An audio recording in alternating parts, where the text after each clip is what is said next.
Welcome to another episode. കഴിഞ്ഞ എപ്പിസോഡിൽ നമ്മൾ പഠിച്ചത് എന്താണ് പ്രൊഡക്റ്റ് മാർക്കറ്റ് ഫിറ്റ് എന്നാണ്.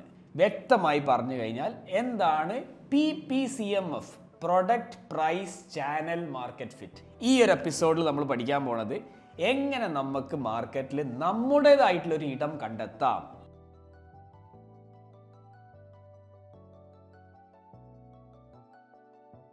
സാധാരണ എല്ലാവരും ചെയ്യുന്ന ഒരു മണ്ടത്തരം എന്ന് പറഞ്ഞു കഴിഞ്ഞാൽ എല്ലാവർക്കും അങ്ങോട്ട് അഡ്വർടൈസ് ചെയ്യും. നമ്മളൊരു കാര്യം മനസ്സിലാക്കേണ്ടത്, എല്ലാവരും നമ്മളെ കസ്റ്റമേഴ്സ് അല്ല. നിങ്ങൾക്ക് ആ പ്രൊഡക്റ്റ് മാർക്കറ്റിൽ ജയിക്കണമെങ്കിൽ ആദ്യം തന്നെ എല്ലാ ഫുൾ മാർക്കറ്റ് പെനിട്രേറ്റ് ചെയ്യാൻ നോക്കുകയല്ല വേണ്ടത്. അതിൻ്റെ അകത്ത് നമ്മുടേതായിട്ടുള്ളൊരു ഇടം അല്ലെങ്കിൽ ഒരു ചെറിയ മാർക്കറ്റ് കണ്ടെത്തുക, ചെറിയ കാറ്റഗറി ഓഫ് കസ്റ്റമേഴ്സ് കണ്ടെത്തുക, അതിൽ വളരെ സൂപ്പർ അല്ലെങ്കിൽ സ്ട്രോങ് ആയിട്ട് മാർക്കറ്റ് ചെയ്യുക എന്നുള്ളതാണ് നമ്മൾ ചെയ്യേണ്ടത്. എല്ലാ വർഷവും 100 കണക്കിന് ബ്രാൻഡ് ലോഞ്ച് ചെയ്യുന്നുണ്ട്, പക്ഷേ എല്ലാവരും വിജയിക്കുന്നില്ല. അത് വിജയിക്കാതിരിക്കാൻ കാരണം എല്ലാവർക്കും പ്രൊമോട്ട് ചെയ്യുന്നതുകൊണ്ടാണ്. നിങ്ങൾ എക്സാക്ട്ലി ഈ ഒരു കസ്റ്റമർ ഗ്രൂപ്പ് കണ്ടുപിടിച്ചാൽ there are more chances for you to win the market. ഇതിനെ നമുക്ക് വേണമെങ്കിൽ ദ വെഡ്ജ് സ്ട്രാറ്റജി എന്നും പറയാം. ഇതിൻ്റെ 2 എക്സാമ്പിളുകൾ നമുക്ക് നോക്കാം. 1 ബ്ലൂ ടൈഗ എന്നുള്ള ബ്രാൻഡ്, 2 പ്യൂരിഫിറ്റ് എന്നുള്ള ബ്രാൻഡ്. ബ്ലൂ ടൈഗ എന്താ ചെയ്തത്? ബ്ലൂ ടൈഗ സൺസ്ക്രീൻ ജാക്കറ്റ്സ് ഇറക്കി. സൺസ്ക്രീൻ ജാക്കറ്റ്സ് ഇതുവരെ കേട്ടുകേൾവി പോലും ഇല്ലാത്ത ഒരു സാധനം. സൺസ്ക്രീൻ ജാക്കറ്റ്സ് എന്താണ് ചെയ്യുക? ടാന് വരാതെ സൂക്ഷിക്കും. ആർക്ക്? ബൈക്ക് ഡ്രൈവ് ചെയ്ത് സണ്ണി പ്ലേസസിൽ, അതായത് സൂര്യൻ എപ്പോഴും ഇല്ല സ്ഥലങ്ങളിൽ ബൈക്ക് ഡ്രൈവ് ചെയ്യുമ്പോൾ എന്ത് സംഭവിക്കും? നമ്മളെ കയ്യിൽ ടാന് വരും. ആ ടാന് ആണ് പ്രോബ്ലം. അതിനുള്ള സൊല്യൂഷനാണ് ബ്ലൂ ടൈഗ സൺസ്ക്രീൻ ജാക്കറ്റ്സ് എന്നുള്ള പേരിൽ. അപ്പോൾ അവിടെ എന്താണ് നമ്മൾ കാണേണ്ടത്? അവിടെ എല്ലാവർക്കും സൺസ്ക്രീൻ ജാക്കറ്റ്സ് അങ്ങോട്ട് അഡ്വർടൈസ് ചെയ്യല്ല വേണ്ടേ. അത് ബൈക്ക് ഡ്രൈവ് ചെയ്യുന്ന ആൾക്കാർക്ക് മാത്രം, അല്ലെങ്കിൽ സ്കൂട്ടർ ഡ്രൈവ് ചെയ്യുന്ന ആളുകൾക്ക് മാത്രം അത് കൊടുത്താൽ മതി. സോ അങ്ങനെയാണ് നമ്മളൊരു നിഷ് മാർക്കറ്റ് അല്ലെങ്കിൽ ഒരു ചെറിയ സെഗ്മെൻറ്റ് ഓഫ് കസ്റ്റമേഴ്സിനെ ആദ്യം കണ്ടുപിടിക്കുക. അപ്പോൾ എന്തായി? ആ കസ്റ്റമേഴ്സിന് നമ്മളെ ബ്രാൻഡിനെ കുറിച്ച് ഭയങ്കര മതിപ്പാവും, because that solved a problem for them. ഇതിൻ്റെ വേറൊരു എക്സാമ്പിളാണ് പ്യൂരിഫിറ്റ് എന്നുള്ള ബ്രാൻഡ്. പ്യൂരിഫിറ്റ് എന്താണ് ചെയ്യുന്നത്? പ്യൂരിഫിറ്റ് ഷവർ ഫിൽറ്റേഴ്സ് ആണ് ഇൻട്രൊഡ്യൂസ് ചെയ്യുക. അതായത് നമ്മുടെ എക്സിസ്റ്റിംഗ് പൈപ്പുമേലോ ഷവറുമേലോ ഫിറ്റ് ചെയ്യാൻ പറ്റുന്ന ഒരു അഡീഷണൽ അറ്റാച്ച്മെൻറ്റ്. പക്ഷേ പ്യൂരിഫിറ്റ് സോൾവ് ചെയ്യുന്ന പ്രോബ്ലം എന്താ? Hair fall. ഹെയർ ഫോൾ എന്താണ് സോൾവ് ചെയ്യുന്നത്? പല സ്ഥലങ്ങളിലും ഹാർഡ് വാട്ടർ ആയിരിക്കും. ഏറ്റവും കൂടുതൽ ഹാർഡ് വാട്ടർ ഉള്ള സ്ഥലം എന്ന് പറഞ്ഞു കഴിഞ്ഞാൽ സൗത്ത് ഇന്ത്യയിൽ ബാംഗ്ലൂരാണ്. അപ്പോൾ അവരെന്ത് ചെയ്തു? ബാംഗ്ലൂരിലെ കസ്റ്റമേഴ്സിന് മാത്രം അത് അഡ്വർടൈസ് ചെയ്തു. കാരണം അവിടെയാണ് എല്ലാവരും ഭയങ്കരമായി ഈ പ്രോബ്ലം അനുഭവിച്ചുകൊണ്ടിരിക്കുന്നത്. അപ്പോൾ അവർ കണ്ടുപിടിച്ച കസ്റ്റമർ കാറ്റഗറി എവിടെയാണ്? ബാംഗ്ലൂരാണ്. അപ്പോൾ അതേപോലെ നിങ്ങളുടെ ഒരു ട്രൈബിനെ കണ്ടെത്തുക. സോ അങ്ങനെയാണ് നമ്മുടെ ഒരു സ്മോൾ നിഷ് നമ്മൾ കണ്ടെത്തുക, എന്നിട്ട് അവിടെ ബെസ്റ്റ് ആവുക. That's what you need to do when you launch a new product. അപ്പം ഇത് സമ്മപ്പ് ചെയ്യാൻ ഇതിൻ്റെ ഫോർമുല എന്താണ്? ഒരു പ്രോബ്ലം കണ്ടുപിടിക്കുക, അതിനുള്ള സൊല്യൂഷൻ ആയിരിക്കണം നിങ്ങളെ ബ്രാൻഡ്, എന്നിട്ട് അതിനൊരു സ്പെസിഫിക് കസ്റ്റമർ ബേസിനെയും കണ്ടുപിടിക്കുക. ഇവിടെ നമ്മൾ ചെയ്തത് എന്താ?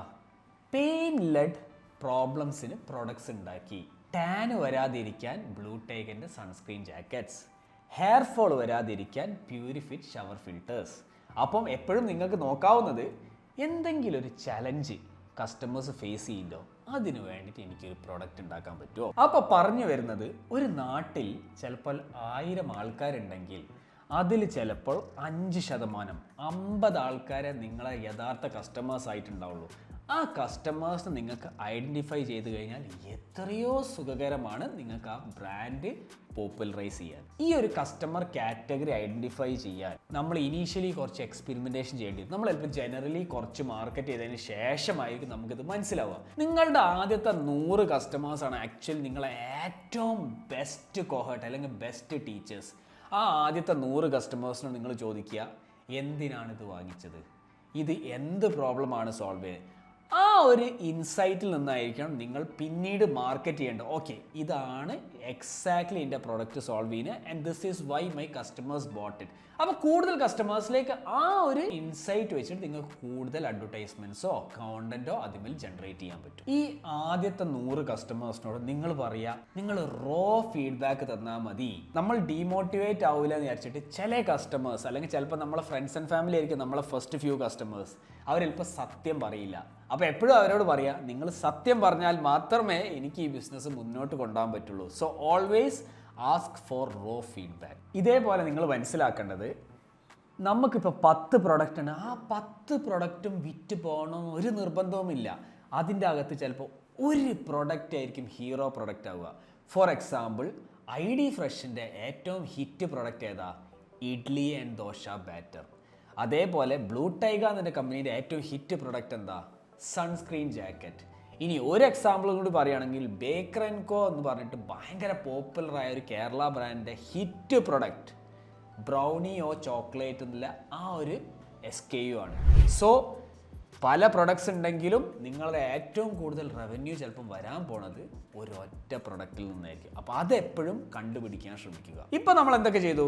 ഒരു പ്രോബ്ലം കണ്ടുപിടിച്ചു, അതിനുള്ള സൊല്യൂഷൻ കണ്ടുപിടിച്ചു, റൈറ്റ് കസ്റ്റമർ കാറ്റഗറി കണ്ടുപിടിച്ചു, അതേപോലെ എൻ്റെ ഹീറോ പ്രൊഡക്റ്റ് ഏതാണെന്ന് കണ്ടുപിടിച്ചു.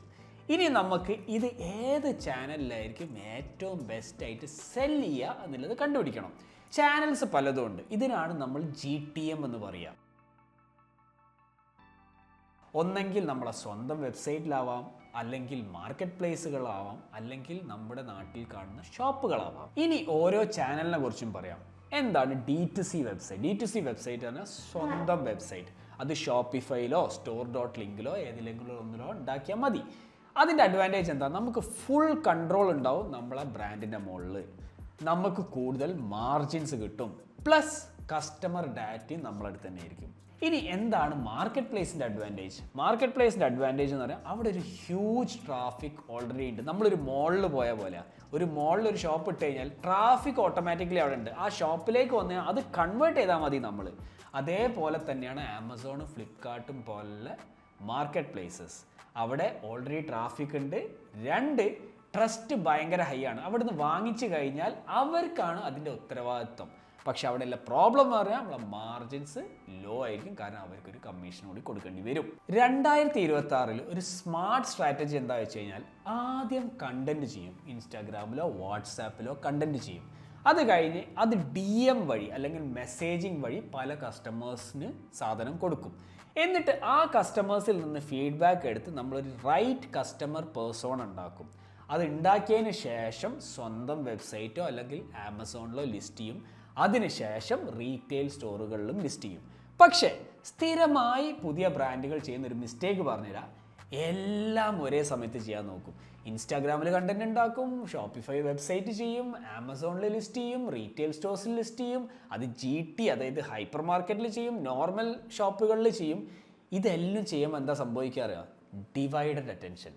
അതിന് പകരം ഒരു ചാനൽ കണ്ടുപിടിക്കുക, ആ ചാനലിൽ ഡീപ്പായിട്ട് പോയി കഴിഞ്ഞാൽ നിങ്ങൾക്ക് കൂടുതൽ അഡ്വാൻറ്റേജ് ഉണ്ടാക്കാൻ പറ്റും. കാരണം സമയമാണ് നമുക്കൊക്കെ ഇല്ലാത്തത്. ആ സമയം കറക്റ്റായിട്ട് വിനിയോഗിക്കുക. ഇനി സ്ഥിരമായിട്ട് ഫൗണ്ടേഴ്സ് ചെയ്യുന്ന വേറൊരു മിസ്റ്റേക്ക് ഉണ്ട്. അവർ നോർമലി നോക്കുക കസ്റ്റമർ അക്വിസിഷൻ കോസ്റ്റ് എന്താണ്, റിട്ടേൺ ഓൺ ആഡ് സ്പെൻഡ് എന്താണ്. പക്ഷേ ഇനീഷ്യൽ 0 to 1 ഫേസിൽ ഇതൊന്നുമല്ല നോക്കേണ്ടത്.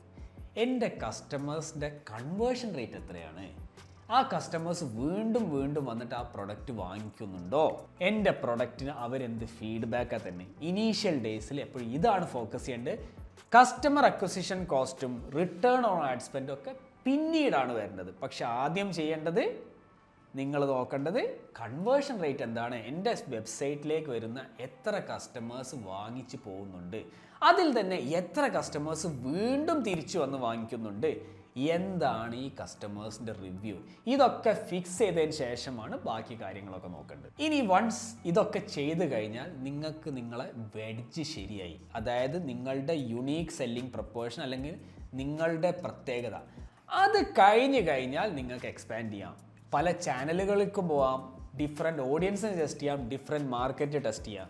പക്ഷേ എപ്പോഴും നോക്കേണ്ടത് ഒരു കാറ്റഗറി ഓഫ് കസ്റ്റമേഴ്സ്, ഒരു മാർക്കറ്റ്, ഒരു ചാനൽ അവിടെ ഫിക്സ് ചെയ്ത് അവിടെ സെറ്റ് ആയതിനു ശേഷം മാത്രമേ നിങ്ങൾ അടുത്തൊരു ചാനലിലേക്ക് പോകാൻ പാടുള്ളൂ. ആസ് സ്റ്റാർട്ടപ്പ് ഫൗണ്ടേഴ്സ് നിങ്ങൾ 10 പ്രൊഡക്റ്റ് അല്ലെങ്കിൽ 20 പ്രൊഡക്റ്റ് മേലല്ല ഫോക്കസ് ചെയ്യും. Find that one product that actually works. Go deep into a channel before you expand. അങ്ങനെ ചെയ്ത് കഴിഞ്ഞാൽ ഓട്ടോമാറ്റിക്കലി നിങ്ങളുടെ ബ്രാൻഡ് സ്കെയിലായി തുടങ്ങും.